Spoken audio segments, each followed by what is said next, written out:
Vijayawada BJP జాతీయ కార్యదర్శి రాష్ట్ర మంత్రి Y Satyakumar Yadav media points. చాలా సంవత్సరాల తర్వాత సినిమా థియేటర్కి వచ్చి సినిమా చూడటం జరిగింది. ఒక వీరుడి సినిమా చూడటం, వీరుడు పోరాటం కళ్లకు కట్టినట్లు చూపించారు. నేటి యువత ఈ సినిమా చూడాల్సిందే. ఛత్రపతి శివాజీ ఏ సనాతన హిందూ ధర్మం కోసం పోరాడారో, ఒక హిందూ సామ్రాజ్యాన్ని నిర్మించారో, భారత జాతి బిడ్డల స్ఫూర్తిని నెలకొల్పారు. ఈ దేశాన్ని దోచుకున్న వారిని, మహిళల మానాన్ని దోచుకున్నారో, బ్రిటిష్ వ్యవస్థపై ఉక్కుపాదం మోపారు. ఢిల్లీలో తల్లిదండ్రులని చంపిన మొఘలులు ఏం సందేశం ఇచ్చారు? మొఘలులతో వీరోచితంగా చివరి వరకు పోరాడారు. స్వరాజ్య పాసనతోటి, స్వరాజ్య స్థాపనతో స్వాతంత్ర్యం తీసుకొచ్చేలా స్ఫూర్తిని ప్రజల్లో నింపారు. చాలా సినిమాలు వ్యాపారాల కోసం, దొంగలు, మాఫియా కోసం తీస్తూ ఉంటారు.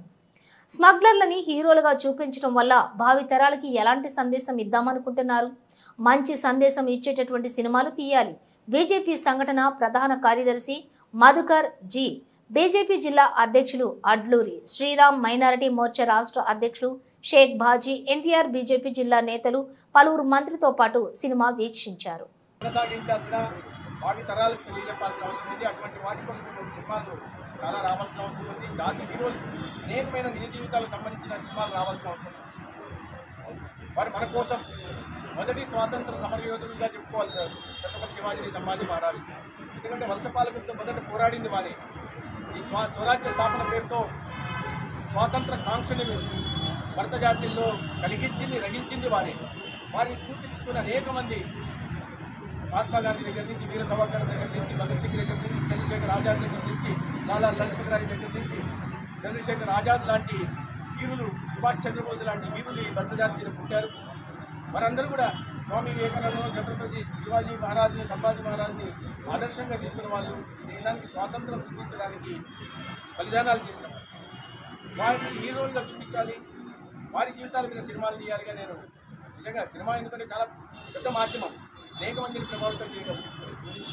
అటువంటి వాటి మీద సినిమాలు తీసినందుకు నిర్మాతలు, దర్శకులు నేను అభినందిస్తూనే, ఇప్పుడు సమకాలీన పరిస్థితుల్లో కూడా ఈ సమాజం కోసం పనిచేసిన వాళ్ళు, సమాజ హితం కోసం పరితపించిన వాళ్ళు, మన సంస్కృతి సాంప్రదాయాల పరిరక్షణ కోసం పనిచేసిన వాళ్ళ జీవితాలలో మీద సినిమాలు తీస్తే బాగుంటుంది. భావితరాలు మన గొప్ప వారసత్వ సంపద ఎటువంటిదో తెలిసే అవకాశం ఉంది. అయితే దురదృష్టవశాత్తు మన చాలా వరకు సినిమాలు వ్యాపారం కోసమో ఇంకో దానికోసమో తెలియదు, కానీ స్మగ్లర్ల మీద, మాఫియా డాన్ల మీద, దొంగల మీద, హంతకుల మీద సినిమాలు తీసి వాళ్ళని హీరోలుగా చూపించే ప్రయత్నం చేస్తారు.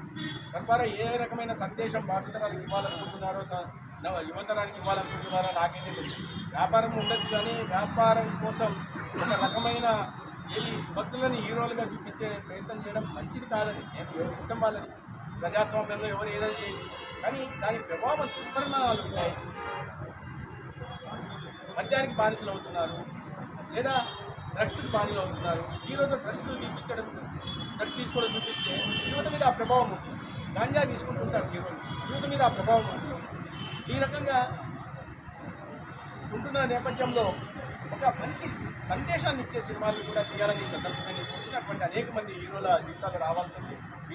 ఇవాళ సంతోషకరం ఏంటంటే వీర సావర్కర్ వర్ధంతి, మహనీయుడు వీర సావర్కర్ వర్ధంతి సందర్భంగా ఇవాళ ఇంకొక వీరుని గురించి, నిజ చరిత్ర గురించి తెలుసుకునే అవకాశం నాకు కలిగింది. అయితే ఈ సందర్భంగా ఒక మంచి భావనతో నేను సినిమా నుంచి బయటకు వెళ్తున్నా. అనేక మంది హీరోలు ఇటువంటి హీరోల జీవితాలు సినిమాలుగా రావాలని కోరుకున్నా. ఆ దిశగా మన చిత్రరంగం పనిచేస్తుందని, ముఖ్యంగా తెలుగు చిత్రరంగం కూడా పనిచేస్తుందని నేను భావిస్తున్నాను.